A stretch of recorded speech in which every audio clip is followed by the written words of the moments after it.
నమస్కారాలు. విజయజ్యోతి అనే నేను మీ అందరికీ సుపరిచితురాలని అనుకుంటూ ఉన్నాను. ఎందుకంటే 2014లో మీ ముందుకు అసెంబ్లీ అభ్యర్థిగా రావడం జరిగింది. తర్వాత జరిగిన పరిణామాన్ని మీ అందరికీ తెలిసిందే. ఓడిపోయిన 5 సంవత్సరాలు నేను పార్టీకి విధేయురాలుగా ఈ నియోజకవర్గంలో అందరికీ సేవ చేయడం జరిగింది.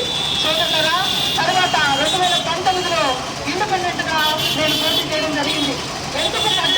కాబట్టి ఇటువంటి పటిష్టమైన పార్టీలో ఉన్నటువంటి మంచి పథకాలు పేద బడుగు బలహీన వర్గాలకి, ముస్లిం మైనార్టీలకి, ధనికులకు పేదలకు తేడా లేకుండా ఒక పార్టీ యొక్క పథకాలు ఫలాలను మీ అందరి దృష్టికి తీసుకొస్తూ మీ అందరికీ అందుబాటులో ఉంటూ ప్రతి కుటుంబానికి సేవ చేయాలనేటువంటి నా యొక్క సంకల్పాన్ని మీరందరూ దయవుంచి నెరవేరుస్తారని.